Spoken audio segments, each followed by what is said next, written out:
wabarakatuh teman-teman, apa kabar? Semoga teman-teman baik-baik aja. Allah selalu melindungi semuanya, keluarga juga. Dan semoga teman-teman bisa jaga kesehatan dan selalu stay di rumah, jangan kemana-mana ya.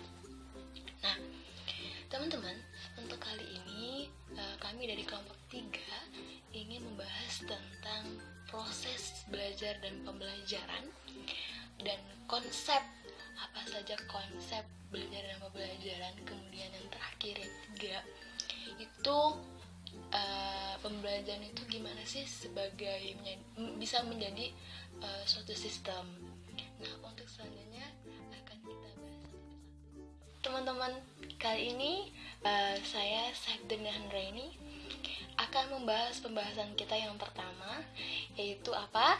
Yakni pengertian proses belajar dan pembelajaran. Nah, dalam hal ini kalau kita bahas ya, sebenarnya sudah banyak banget para ilmuwan yang telah menafsirkan pendapatnya tentang apa itu belajar. Nah, dalam hal ini ada beberapa hal, poin pokoknya yang bakal kita bahas guna untuk memperluas pengetahuan kita dan memahami apa itu belajar ya. Oke, nih ya teman-teman, di sini saya akan menjelaskan materi yang pertama. Kita santai aja. Pokoknya teman-teman pahamin aja, jangan tidur. Yang tidur cepat-cepat bangun ya. Bangun dan dengarkan materi ini karena ini penting. Yakni pengertian tentang belajar dan pembelajaran. Apa sih sebenarnya pengertiannya itu, ya kan? Sebenarnya banyak kan, tadi saya sudah jelaskan bahwa para ahli itu sudah banyak banget menafsirkan tentang belajar. Tapi teman-teman sebagai pelajar, tahu nggak sih sebenarnya pengertian belajar itu apa? Jangan-jangan teman-teman nggak tahu ya. Ini ya, saya kasih tahu ya. Menurut Skinner nih, pada tahun 1973, beliau itu berpendapat bahwa belajar itu suatu adaptasi atau perubahan tingkah laku yang berlangsung secara progresif. Nah, yang kedua, ada menurut Sobri Sutikno yang pada bukunya itu menuju pendidikan bermutu pada tahun 2004, beliau itu berpendapat bahwa belajar itu suatu proses yang dilakukan oleh seseorang ya, guna mendapatkan perubahan yang baru pada pengalamannya tersendiri, seperti itu. Oke teman-teman, ada lagi nih ya teori tentang apa sih pengertian belajar. Belum selesai pembahasan kita, masih ada lagi. Nah, ada yang mengatakan bahwa gini, belajar itu adalah suatu modifikasi atau memperteguh kelakuan atas pengalamannya. Dan mengartikan hal ini, ada juga yang mengartikan bahwa seperti ini. Belajar itu suatu proses dan suatu kelakuan, bukan suatu hasil atau suatu tujuan, seperti itu. Dan belajar itu bukan hanya mengingat, tapi mengalami. Oleh sebab itu, dari hasil belajar itu bukan hasil dari latihan atau penguasaan latihan dia, bukan, akan tapi pengubahan kelakuannya. Teman-teman, di sini ada versi lamanya, tadi versi baru. Nah, kalau dilihat dari versi lamanya, belajar itu memperoleh pengetahuan ternyata. Dan dilihat dari hasil latihan-latihan yang diperoleh sebagai pembentukan otomatis dan seterusnya, seperti itu. Dan sebenarnya dari pengertian-pengertian ini, belajar itu akan kembali kepada hakikatnya, yaitu apa? Yaitu mengubah seseorang menjadi lebih baik lagi, terfokuskan kepada kelakuannya. Nih ya teman-teman, sebenarnya ada penafsiran keduanya. Tadi adalah penafsiran yang pertama. Apa itu penafsiran yang keduanya? Jadi, dalam penafsiran yang kedua, belajar itu adalah suatu perubahan tingkah laku individu, tapi melalui interaksi terhadap lingkungannya. Kalau kita bandingin dengan penafsiran yang pertama, sebenarnya akan kelihatan tujuan dan prinsip itu sebenarnya sama. Apa? Yakni pengubahan tingkah laku. Akan tetapi di dalam penafsiran yang kedua akan menitik beratkan kepada interaksi terhadap lingkungannya, seperti itu. Nah, dengan interaksi terhadap lingkungannya itu menjadi serangkaian pengalaman-pengalaman belajar, seperti itu. Di sini kita akan memahami tentang apa itu pembelajaran ya. Jadi pembelajaran itu atau instruksional merupakan usaha mengorganisasikan lingkungan belajar sehingga memungkinkan siswa untuk melakukan kegiatan belajar dengan menggunakan media belajar atau sumber belajar yang akan digunakan nantinya. Nah, itu dia teman-teman pengertian proses belajar dan pembelajaran. Semoga teman-teman paham. Nah, untuk selanjutnya jangan dulu di skip ya. No skip.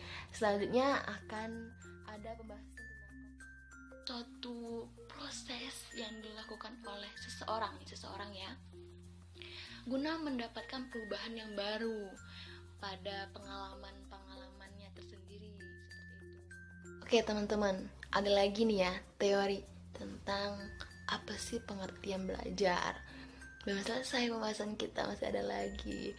Nah, ada yang mengatakan bahwa gini, belajar itu adalah suatu modifikasi atau memperteguh kelakuan atas pengalaman-pengalamannya.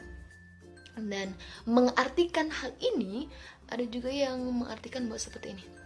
Belajar itu suatu proses dan suatu kelakuan, bukan suatu hasil atau suatu tujuan, seperti itu.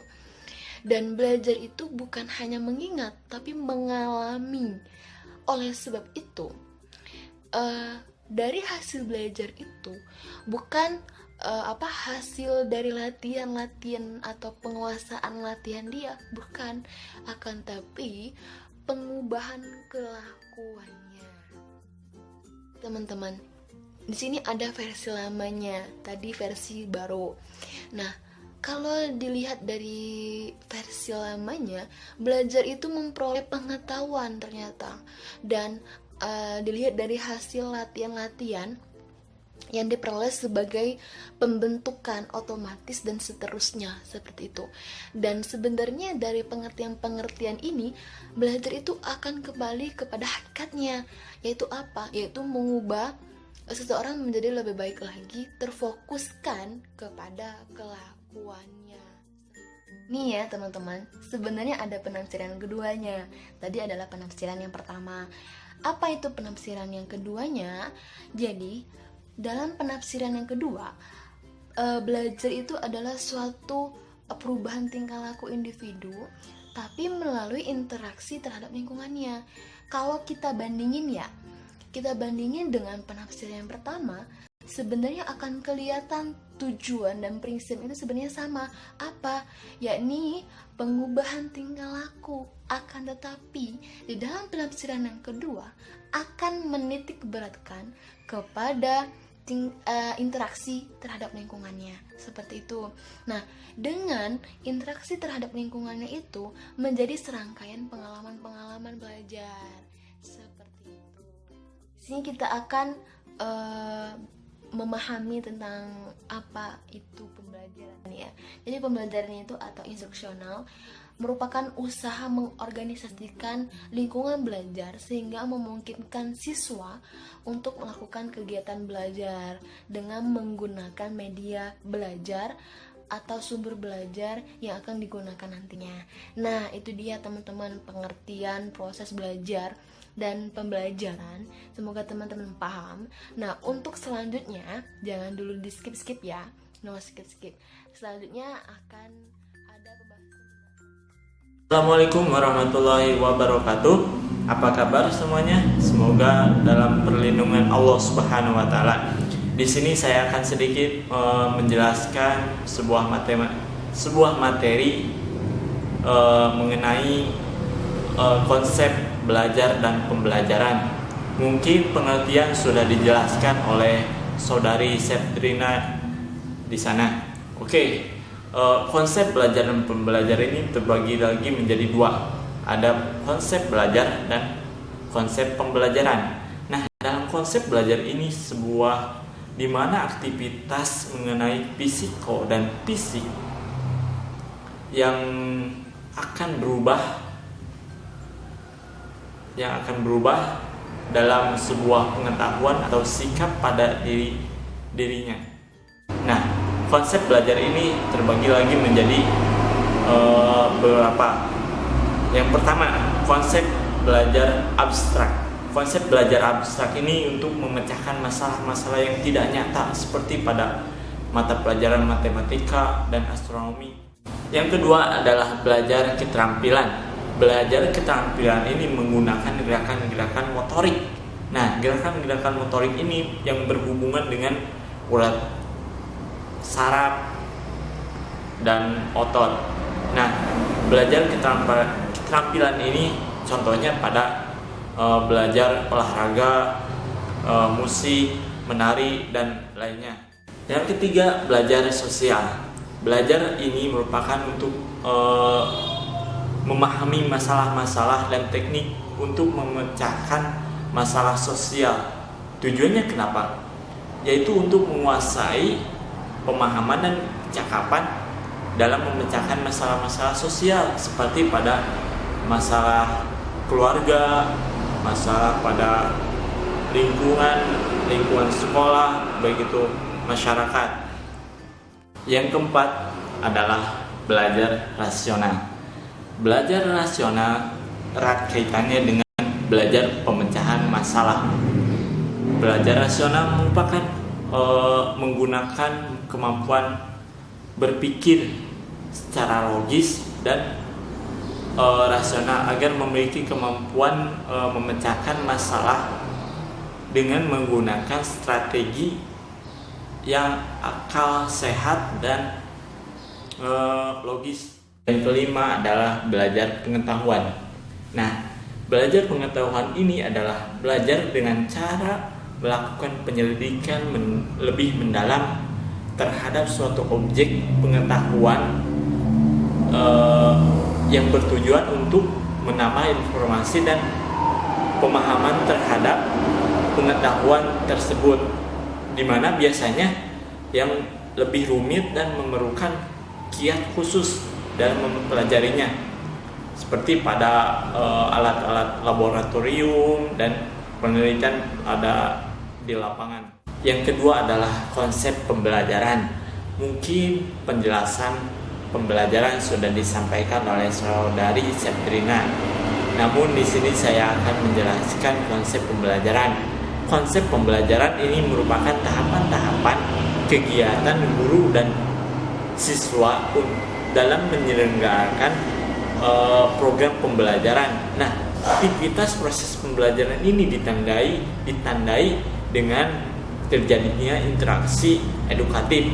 Nah, interaksi edukatif ini merupakan interaksi yang sadar akan tujuan, berakar secara metodologis dari pihak pendidik, yaitu guru, dan kegiatan belajar secara pedagogis pada diri peserta didik.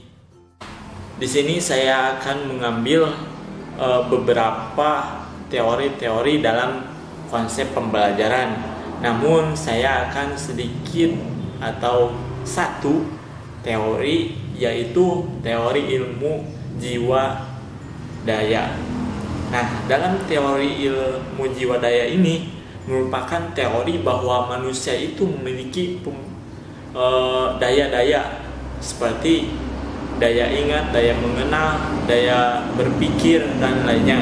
Nah, daya ini merupakan kekuatan yang tersedia pada manusia. Hanya memanfaatkan semua daya itu dengan cara melatih sehingga ketajamannya dirasakan ketika dipergunakan untuk suatu hal. Namun, efek dari teori belajar menurut ilmu jiwa daya terhadap ilmu pengetahuan yang didapat hanyalah bersifat hafalan-hafalan belaka yang biasanya jauh dari pengertian dan pemahaman. Walau teori belajar ini dapat digunakan untuk menghafal rumus, dalil, peristiwa, sejarah, dan sebagainya. Assalamualaikum warahmatullahi wabarakatuh. Saya Tiara Dewi Febria dari kelompok 3 akan membahas tentang belajar sebagai suatu sistem. Belajar sebagai suatu sistem ini hampir sama sebagai belajar sebagai suatu proses. Di dalam belajar sebagai suatu sistem ini, yaitu di dalam sistem setelah adanya input masukan, lalu masuk ke proses dan hasil. Dalam proses ini ada dua masukan, yaitu yang pertama masukan instrumental dan yang kedua masukan lingkungan. Kita langsung ke contohnya aja. Misalnya di dalam suatu sekolah, masukan atau inputnya ini yaitu guru, siswanya atau guru. Setelah itu masuk ke proses. Nah, dalam proses itu masukan instrumentalnya mungkin fasilitasnya yang kurang, dan dalam masukan lingkungan mungkin kenyamanan dalam ruangannya atau terlalu ribut, terlalu ramai, nggak bersih, dan lain sebagainya. Jadi, dalam proses itu mengalami suatu hambatan. Lalu, masuk ke hasil. Ternyata hasilnya itu, belajar siswa itu menjadi, hasil nilainya itu berkurang ataupun menurun. Kita tahu kan di prosesnya tadi itu masukan instrumental fasilitasnya itu sangat kurang. Lalu masukan lingkungannya, belajarnya ataupun kelasnya kurang bersih itu tadi jadi menghambat. Dari situ kita sudah tahu ternyata siswa itu nilainya kurang maksimal dalam menerima pelajaran atau materi di dalam kelas itu dikarenakan prosesnya yang kurang maksimal atau kurang baik. Ciri pendekatan sistem pembelajaran yaitu ada dua ciri utama. Yang pertama yaitu pendekatan sistem sebagai suatu pandangan tertentu mengenai proses pembelajaran di mana berlangsung kegiatan belajar mengajar, terjadinya interaksi antara siswa dan guru, dan memberikan keindahan bagi siswa untuk belajar secara efektif. Yang kedua yaitu penggunaan metodologi untuk merancang sistem pembelajaran yang meliputi prosedur perencanaan, perancangan, pelaksanaan, dan penilaian keseluruhan proses pembelajaran yang tertuju pada konsep pencapaian tujuan pembelajaran. Pola pendekatan sistem pembelajaran menurut Umar Hamalik melalui langkah-langkah, yaitu ada 5 langkah. Yang pertama, identifikasi kebutuhan pendidikan Yang pertama itu merumuskan masalah atau mengidentifikasi kebutuhan pendidikan. Yang kedua itu menganalisis masalah atau analisis kebutuhan untuk mentransformasikan menjadi tujuan pembelajaran. Yang ketiga yaitu pengembangan suatu pemecahan atau merancang metode dan materi pembelajaran. Yang keempat yaitu eksperimental atau pelaksanaan pembelajaran. Dan yang terakhir yaitu menilai dan merevisi. Demikian pembahasan dari saya. Baik, mungkin cukup sekian dari penjelasan kami atau saudara-saudara kami. Kurang dan lebihnya mohon maaf. Akhirul kalam. Wassalamualaikum warahmatullahi wabarakatuh.